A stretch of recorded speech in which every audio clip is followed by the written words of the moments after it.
venezolanos en Estados Unidos, es para iniciar hoy formalmente una campaña que debe ser sistemática para levantar el buen nombre de los venezolanos en este país. Hay ciertamente una campaña contra nosotros iniciada por el régimen perverso y criminal de Nicolás Maduro, que ha hecho además llegar hasta acá con facilidades que no tienen todos los que llegan atravesando fronteras y ríos, para generar un desaliento, un desagrado, un rechazo a los venezolanos.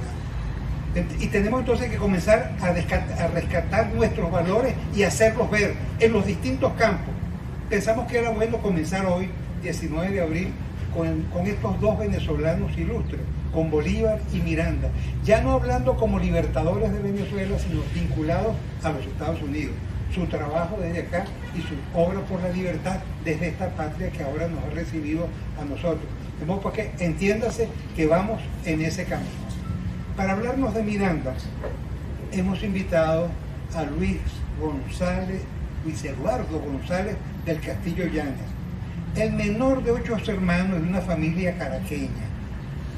Luis Eduardo es ingeniero civil hidráulico, egresado de la Universidad Central de Venezuela, y nunca ha dejado de estudiar, en su obsesión de servir. Fue alumno del programa avanzado de gerencia del IESA, tiene maestría en ciencias políticas de la Universidad Central de Venezuela y es doctor de la Universidad Complutense de Madrid. Siendo yo en el Congreso de la República de Venezuela presidente de la Subcomisión de Servicios Públicos, recibí al joven ingeniero Luis González del Castillo como funcionario al servicio de la tarea que me estaba encomendada. Pude pronto ver en el joven ingeniero no solo la capacidad técnica que requeríamos, más que eso, una marcada vocación de servicio que luego de conocerlo supe que es innata en él. Más recientemente, hace aproximadamente 7 años, lo encontré aquí en Doral, en la iglesia de Nuestra Señora de Guadalupe, y desde entonces comenzamos de nuevo a trabajar juntos, ahora en otro empeño, pero con la misma vocación de servicio. Lo acompañé a fundar la Cátedra por la Libertad Francisco de Miranda en la FIU, en Florida International University. Y es precisamente de Miranda, del generalísimo Francisco de Miranda, de quien viene a hablarnos hoy. Bienvenido, Luis. Te escuchamos. Adelante, hermano.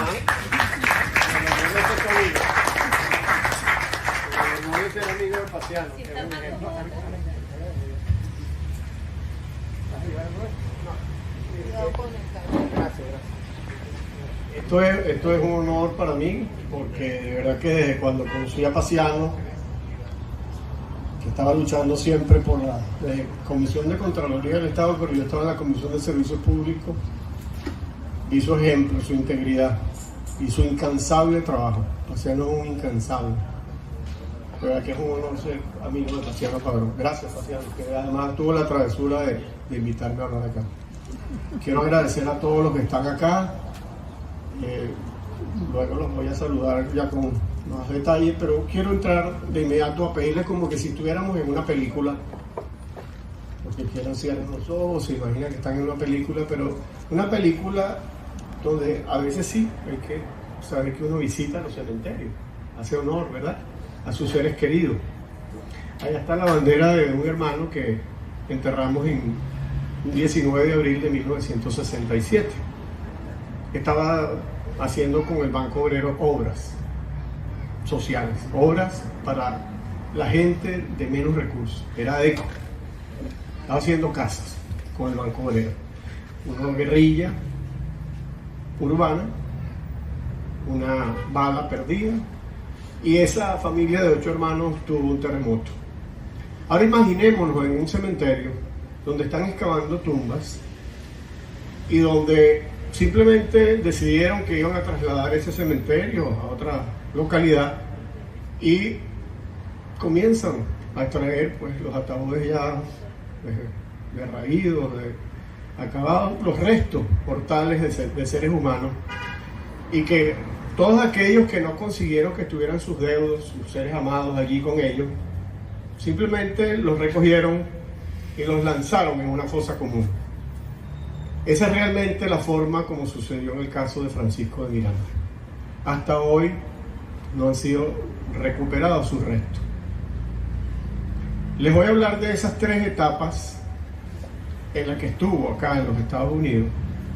La primera, un joven que simplemente había salido antes de cumplir los 21 años de La Guaira, los cumplió precisamente en viaje al llegar a Sevilla. El puerto que lo vio llegar es el mismo puerto en el que muere a los 66 años.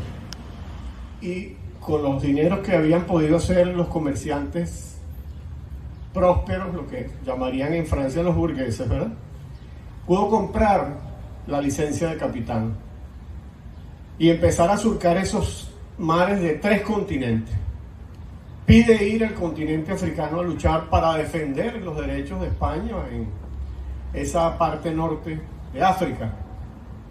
Se distingue, pero sin embargo, como no es nacido en la península ibérica, es de alguna manera de menor importancia, condecoran a los demás y él como capitán sigue su lucha. Se entera que un gran hombre para él, que prácticamente lo adopta, Juan Manuel Cajigal y Montserrat, es designado para ir a Cuba. Qué cosa que son los cubanos que están con nosotros acá hermanados hoy día. Él se va a Cuba con Juan Manuel Cajigal y Montserrat. Y en Cuba, que ya había, digamos, sus cosas de persecuciones, la Inquisición, la gente que en Cuba era tan libre porque era una isla donde había mucho tránsito, él se lleva sus libros y tal, pero ya tenía la carga desde Caracas, que lo siguió en España, en Sevilla y luego en Madrid, de lo que leía profusamente, libremente, que no tenía miedo a la integridad y a la belleza de la mujer a la que admiraba y amaba. Entonces, por tener libros y por tener fotos, digamos, me refiero a dibujos pues, de la mujer desnuda, la Inquisición, pienso que era por sus ideas, que ya se le veían sus opiniones, hacen que en efecto sea objeto de persecución. Hay una misión para recuperar las costas de Florida del dominio inglés, y él se va con Juan Manuel Cajigal, mariscal de campo para entonces, Bernardo de Galvez, aquí hay varios pueblos que se llaman Galveston, Gatesville, todo viene de allí. Es el jefe, el gran jefe de la expedición, pero los que realmente avanzan con Bernardo de Galvez, pero son estos jóvenes capitanes, producto de la derrota de los ingleses en Pensacola, un puerto fundamental geopolíticamente en el río, de subir para poder dar los pertrechos a las tropas de Washington, es que él recibe el reconocimiento de Juan Manuel Cajigal, y lo dicen otros, pero después se lo quitan ese reconocimiento y empieza a llegar nuevamente la Inquisición, la búsqueda, la persecución. Entonces emprende lo que me ha pedido Paciano, su primer viaje a los Estados Unidos. Se me pasa el agua y me dice si tengo más de 5 minutos, porque me dieron 20 minutos y quiero usar 5 por 4. Llevo los primeros 5.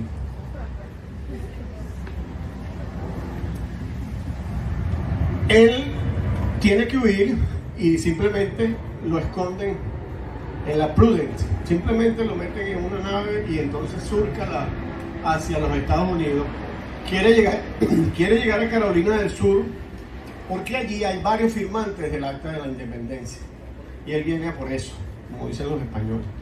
Voy a por ti. Él va a por el conocimiento, por beberse ese conocimiento de los actores protagonistas de la primera libertad que hay frente a un poderío británico. Y en efecto, no llega a Carolina del Sur porque no le dio la gana al capitán, llega a Carolina del Norte. Estamos hablando del año en que en efecto Bolívar está naciendo. Entre Miranda y Bolívar nada más habían 33 años de distancia, figúrese usted. Él llega en 1783 y emprende y se bebe todo ese conocimiento, entra en contacto con esos firmantes. Son muchos los nombres que hemos estado siempre mencionando, de esos héroes, de esos patriotas que habían luchado y que curiosamente cuando llega Miranda están celebrando la victoria que han obtenido sobre las tropas británicas. Definitivamente habían vencido. y 1783 y 1784 son para los Estados Unidos la celebración.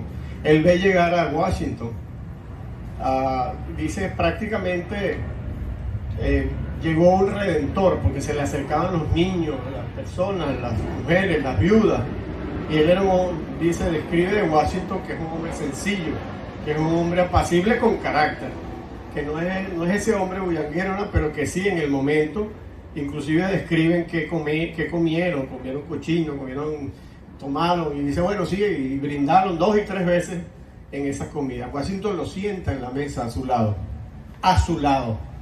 porque ven en él un joven victorioso en la guerra pues que acaban de librar, y le está agradeciendo de alguna manera a un enviado de España, un joven. Pero luego llegan esas cartas que empiezan la infamia de que Miranda había sido un desertor, que Miranda, él se vio obligado obviamente a huir, y ese capitán general de la isla de Cuba, ese gobernador precisamente, va a España y termina preso, acusado de proteger a Miranda. Es un cubano el que le protege la vida, no al precursor, sino al primer libertador de todo el mundo hispanoamericano. Y ya les voy a decir cuál es la diferencia, porque él no solamente habló de ideas, sino que hizo una carrera militar que luego se expresó en Venezuela. Una vez que él concluye este viaje, él marcha entonces a Europa, nuevamente a Europa, pero en esta oportunidad, pues él dice, bueno, me voy a Inglaterra, me voy al origen, figúrese. Está de alguna u otra forma pues celebrando la liberación de los Estados Unidos y marcha, pero hace todo un periplo por Europa. Este es el tiempo donde él lo que había leído sobre, bueno, cómo eran los gobiernos de Europa, todo lo que es Grecia y todo lo que es ese mundo, él lo, digamos, vive en las visitas que va haciendo y en los contactos. En esta segunda etapa, él, termina marchando a Rusia, como todos saben, y de regreso, que no logra convencer, no termina de convencer a los ingleses que ayuden en la libertad suramericana, no logra, imagínense, Rusia, que tenía una zarina, decía esto no, Miranda, eso es un sueño, todos sabemos esto. Bueno, él resulta que decide que va a emprender entonces por sus propios medios esa forma de lucha y se marcha, pasa por Francia y observa la turbulencia que hay en Francia. ¿De qué año estamos hablando? Si en 1776 se inició la Declaración de Independencia, que ahí sí me gustaría que me pasaras la carpeta, porque si le traje eso, es fundamental que entendamos de dónde vienen realmente los orígenes del pensamiento fundamental filosófico. Ese pensamiento filosófico está expresado, como todos sabemos, en la Declaración de Independencia de este país. Sostenemos como verdades evidentes que todos los hombres nacen iguales, que a todos le confiere su creador ciertos derechos inalienables, entre los cuales está la vida, la libertad y la búsqueda de la felicidad, que para garantizar estos derechos el hombre instituye gobiernos que derivan sus justos poderes del consentimiento de los gobernados, que siempre que una forma de gobierno tienda a destruir esos fines, el pueblo tiene derecho a reformarla o a abolirla, a instituir un nuevo gobierno que se funde en dichos principios y a organizar sus poderes de la forma que a su juicio garantice mejor su seguridad y su felicidad. Los otros 5 minutos, ¿verdad? Exacto. Miranda es pasión e ideas. Es lo que él había vivido desde Santa Rosa, de la Universidad de Caracas, que cuando hace sus testamentos le deja sus libros, que es lo que más amaba, junto a su familia, sus posesiones, dice hasta sus fetiches de amor a la mujer, a la que admira, a la que venera y a la que ama, como todos lo sabemos, que no es un don juanismo ni un Casanova. Es algo así como el amor a lo más excelso que nos dio el Creador, el supremo autor del universo, la mujer. Ese es Miranda. Miranda logra tener amistades profundas con hombres como Smith. Smith son edecanes, son jóvenes como él. Cuando uno empieza a estudiar las fechas en las que nacen y las distancias, dice, bueno, este le llevaba 15 años, Adam le llevaba 15 años. Uno empieza a hacer el bosquejo, que les invito a que lo hagan, para ver cómo es su relación entonces con hombres que le llevan 20 años o le llevan 5 años, Washington, Adam. Hay un Samuel Adam, que cuando uno empieza a estudiar estas cosas se confunde y dice, Samuel Adam, ¿cómo es que es esto? Bueno, Samuel Adam es un primo mayor del presidente John Adam. Y es el hombre que más cerca de ese British bostoniano se hace amigo pues de Thomas Paine, un británico promotor de las ideas de liberar a las colonias. De manera que estos son las ideas de John Locke, son las ideas de la Ilustración. Y su relación entonces con los Estados Unidos es de gran regocijo, porque él se encuentra entre sus hermanos, entre los hombres que piensan como él. Y sin embargo, hablando con ese gobernador Samuel Adams y la Constitución, para participar políticamente hay que tener pues posesiones, propiedad privada, que es lo que distinguía pues las clases en ese entonces. Y en efecto, Miranda le dice, pero ¿y la virtud? Le dice la Constitución. Y la segunda observación que le hace Miranda es sobre el hecho religioso y la libertad de credos. Pero en esa Constitución, para poder ejercer funciones públicas destacadas, tenías que ser cristiano. Todos sabemos que Miranda no fue exactamente un hombre de darse golpes de pecho, pero es falso que fuera anticatólico. De las grandes ideas que toma Miranda sobre los derechos del hombre está la mano de los jesuitas, que fueron perseguidos y expulsados y que se convierten en sus grandes amigos, como Juan Pablo Vizcardo, el jesuita peruano, cuya primera proclama trae años más tarde a Coro. Es de allí, de lo que él aprende de esos padres jesuitas. Jamás. Hay una frase, últimos 5 minutos, que yo voy a rescatar de lo que mi padre escribió. Mi padre, Néstor González del Castillo Jaime, ha sido un premio que nos dio a nosotros, esta familia de 8 hermanos, el creador, 4 hermanas, 4 hermanos. Tengo el honor de tener una hermana condecorada con la Orden al Mérito de los Estados Unidos de América por sus servicios de unión entre los Estados Unidos y Venezuela. La coronel Beatriz González del Castillo, que es médico, internista, neurólogo, presidenta de la Liga Venezolana contra la Epilepsia, madrina de una nieta del presidente Pérez, trabajó con la gente del presidente Caldera. Nunca tuvimos nada que ver con uso de prerrogativas o prebendas con ninguna organización partidista. A todas les exigimos, como lo hacemos ahora con los demócratas y los republicanos, por el bienestar de esta nación. Yo no haría nunca nada contra España.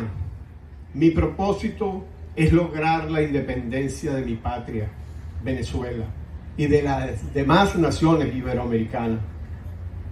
¿Qué más podemos decir de Miranda? Este resumen que hace mi padre, y discúlpenme porque no tengo otra cosa que ofrecerles que no sea mi propia experiencia y amor que se me legó, que se me dio y que me hace responsable, orgullosamente, pero con la humildad de luchar juntos, de rectificar errores y de decir que este 19 de abril de 1810 nos tiene que traer al 19 de abril de 2024. Que viva Venezuela, que vivan sus mujeres y el estandarte que tenemos allá en Caracas llamado María Corina Machado París.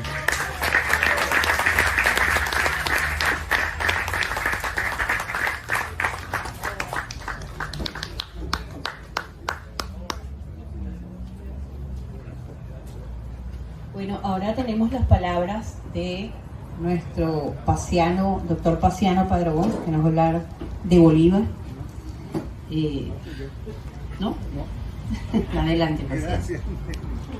Quien va a hablar, después de las hermosas palabras de Luis, estupendo, nos dejan así como en el aire, con ganas de más, con ganas de mucho más.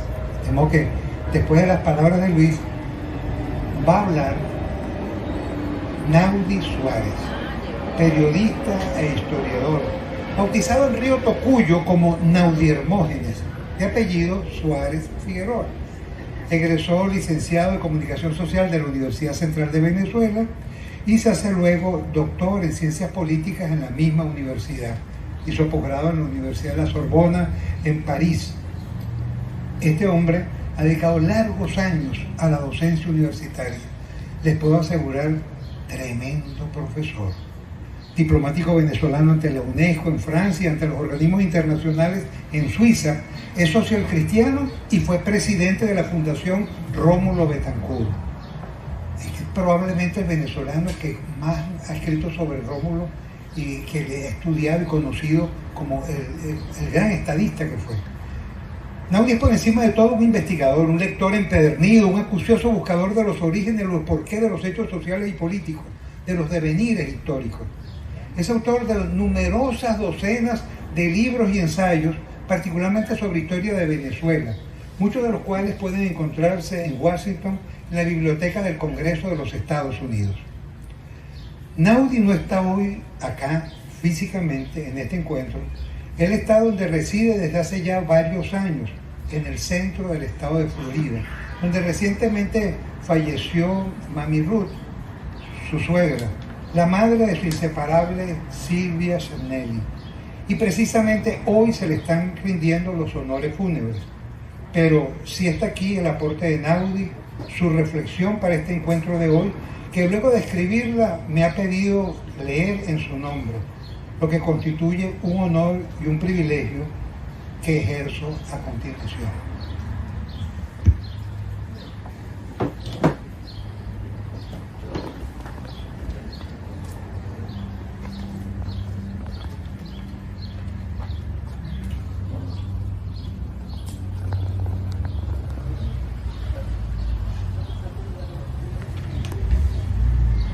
En la conmemoración del 19 de abril de 1810, fecha de inicio de lo que sus protagonistas históricos llamaron la transformación política de Venezuela, nos ha venido a la memoria, para comenzar, un poema del humorista Leoncio Martínez, llamado Leo, ¿no es así? Llamado Leo. Escrito bajo la dictadura de Juan Vicente Gómez en la cárcel caraqueña La Rotunda, en cuyos versos, imaginándose sufrir exilio político en un gélido lugar de los Estados Unidos, expresa su deseo de estar pronto de regreso para disfrutar el claro sol de mi país.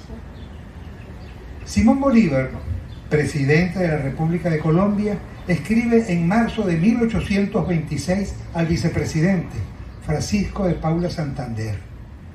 Leamos de esa carta. La República Americana es hoy el ejemplo de la gloria, de la libertad y de la facilidad de la virtud.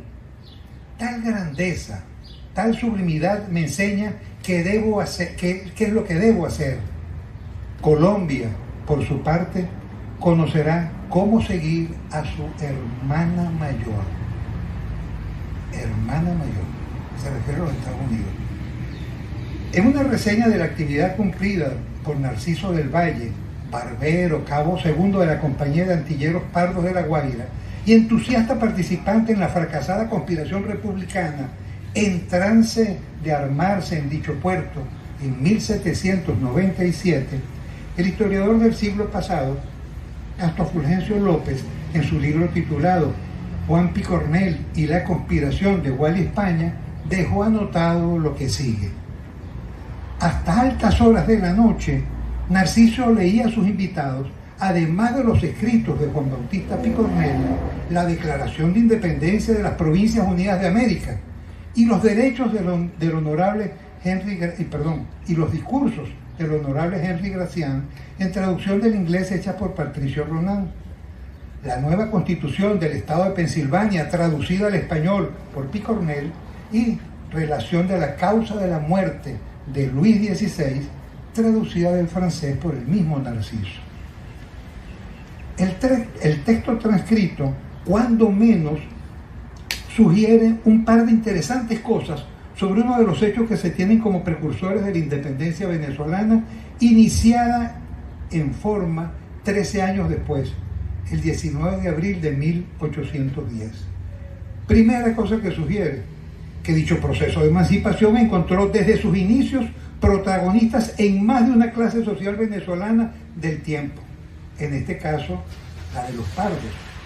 Y segundo, que los conjurados en favor del movimiento tenían a la mano, entre otra literatura política de apoyo, la surgida con motivo de la revolución de las 13 colonias inglesas de América, escenificadas entre 1776 y 1783. El caso de la Revolución Norteamericana, con su propia literatura política y sus protagonistas militares, comenzando por George Washington, y los civiles, entre otros Thomas Paine, Thomas Jefferson, Alexander Hamilton, Jaime Madison, John Hay y Samuel Adams, recientemente bien citado por Luis, inspiran a ciertos venezolanos. Lo mismo para crear la primera Constitución Nacional en 1811 que para liderizar en el campo armado feroces luchas que se extenderán por más de una década. El más relevante de estos jefes militares aludidos, Simón Bolívar, procederá de una familia caraqueña de una alcurnia que le había permitido recibir desde temprana edad instrucción militar en el país y, muertos sus padres, educación literaria en la España asediada entonces por la llamada Ilustración francesa, de la cual eran figuras mayores, entre muchos, Montesquieu, Voltaire y Rousseau.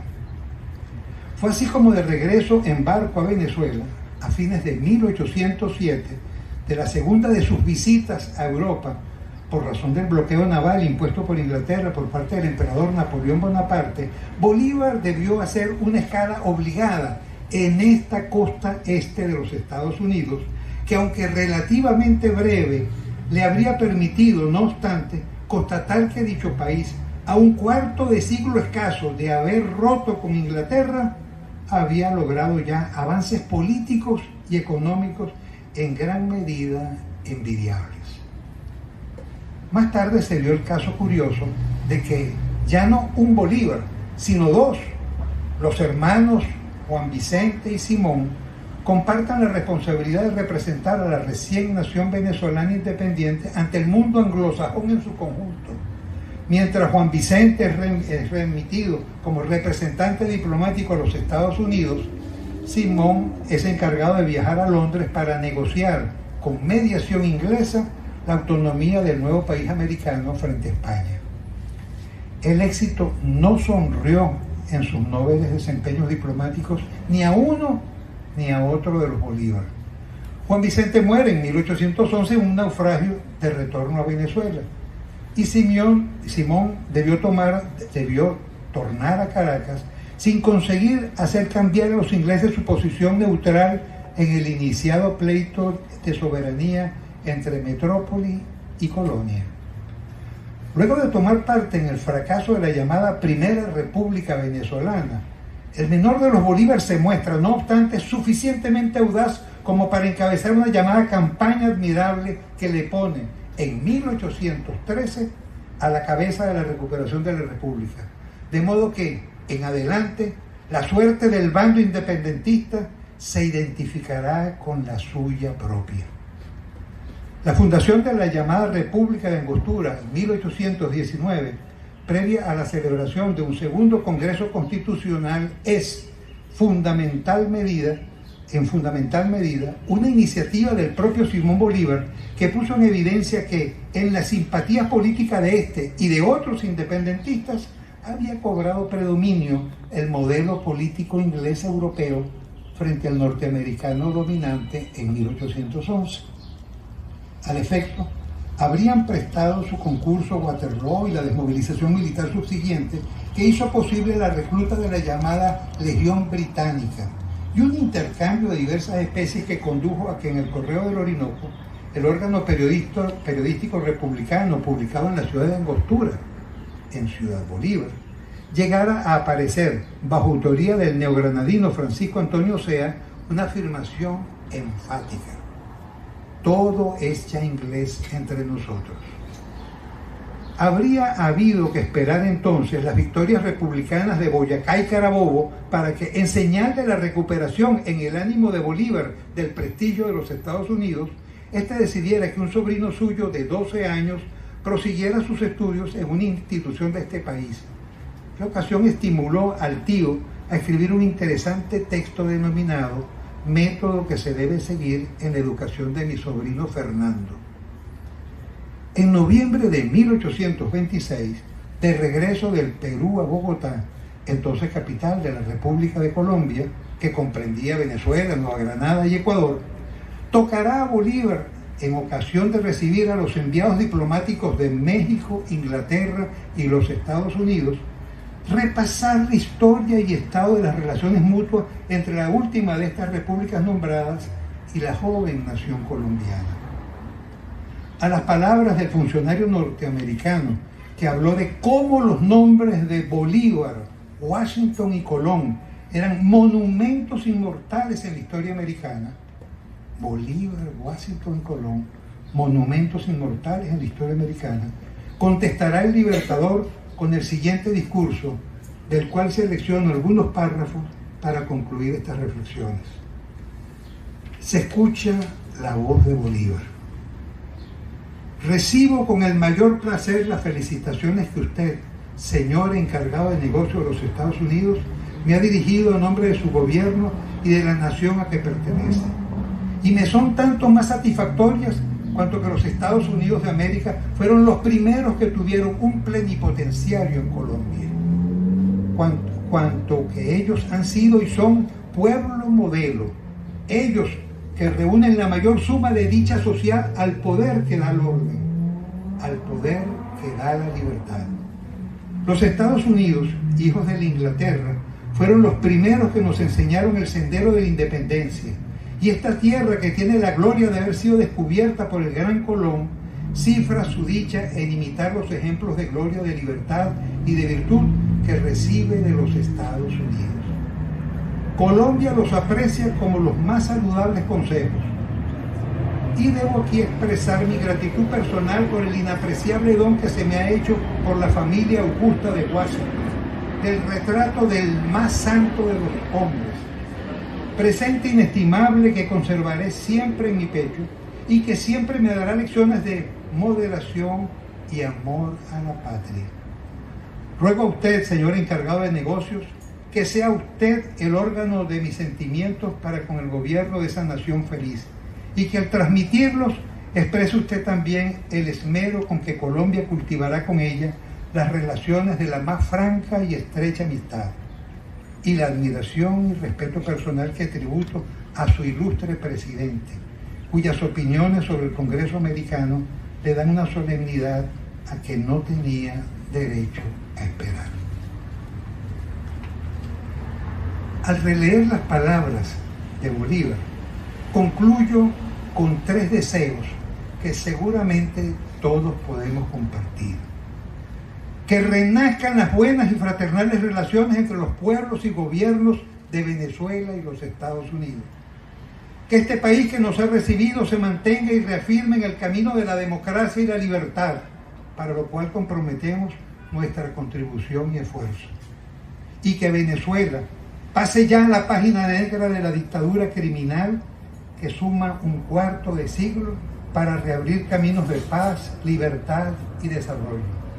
Es nuestro compromiso que hoy, 19 de abril, reafirmamos responsablemente.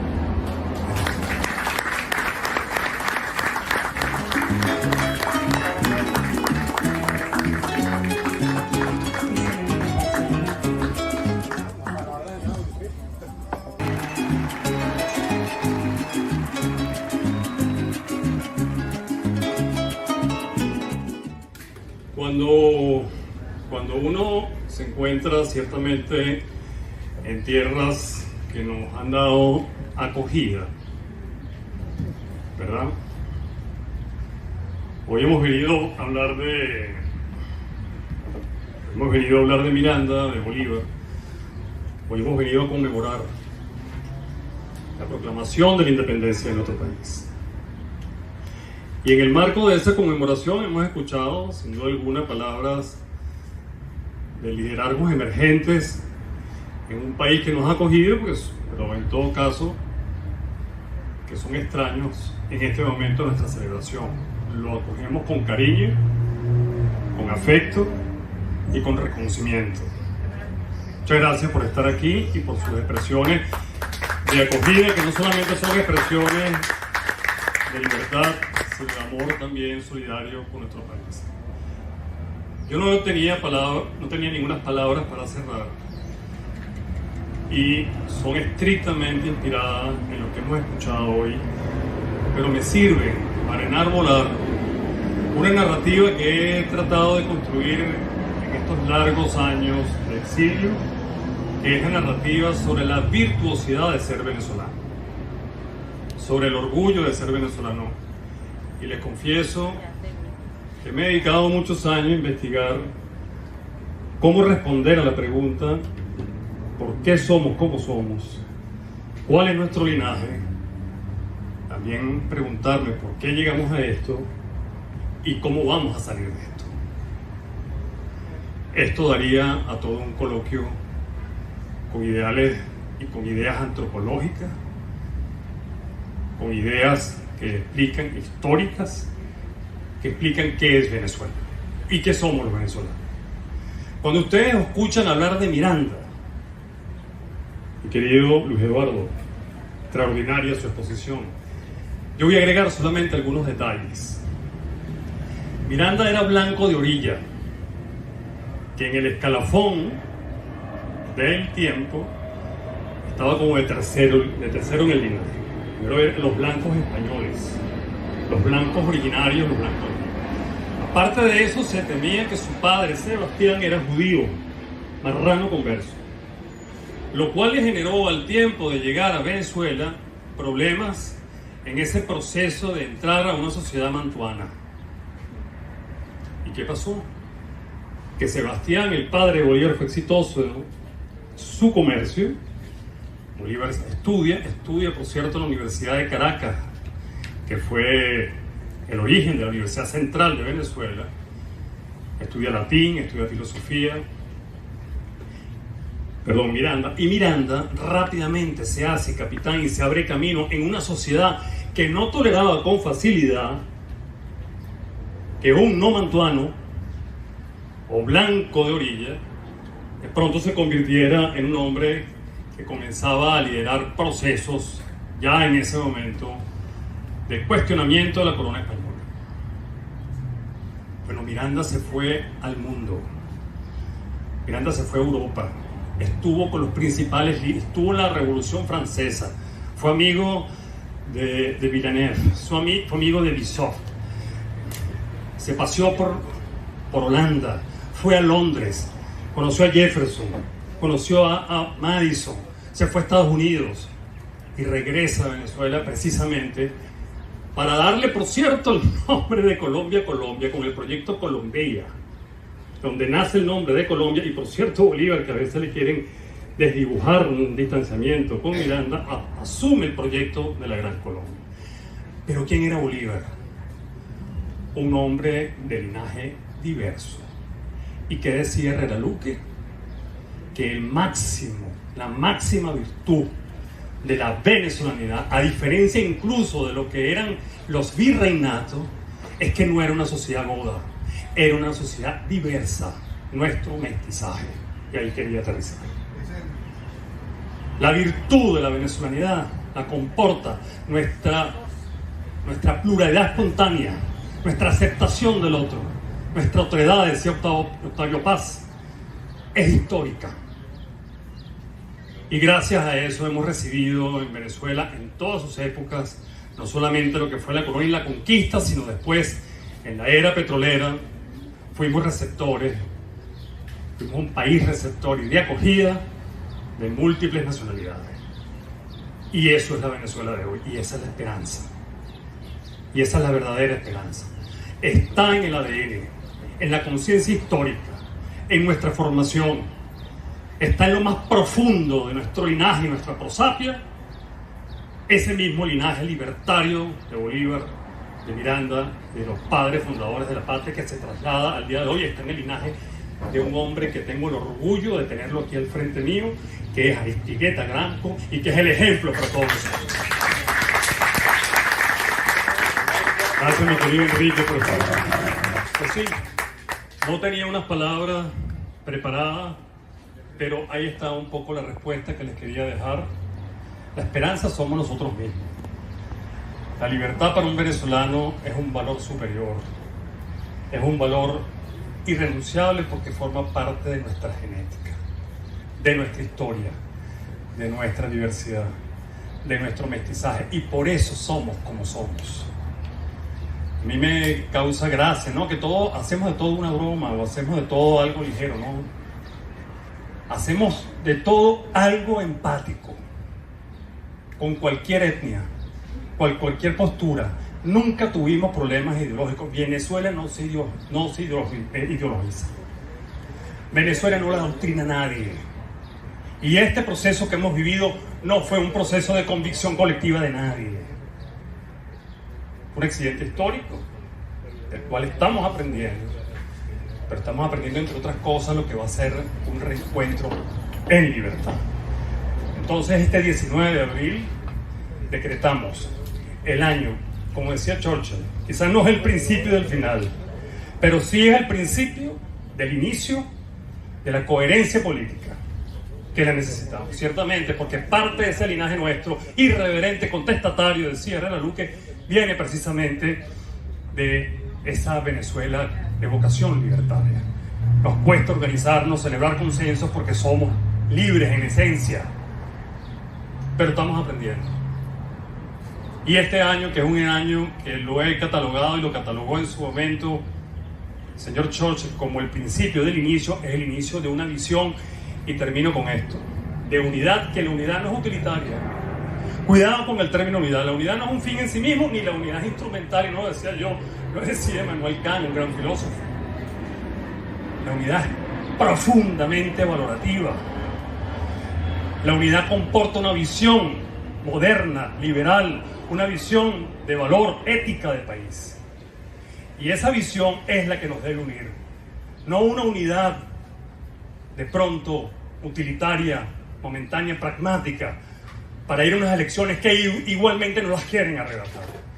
Por eso, ciertamente, y sin pretender politizar esto, simplemente hablo de María Corina, a quien le conozco, a quien le tengo gran aprecio, como la que representa la Venezuela nueva, moderna, la Venezuela que merece la confianza para ir al cambio definitivo y a un salto histórico de 200 años de centralismo, de presidencialismo y unas cuantas cosas más.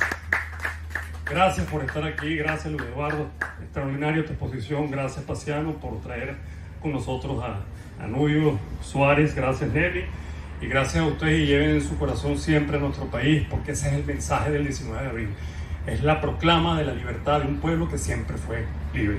Buenas tardes, muchas gracias.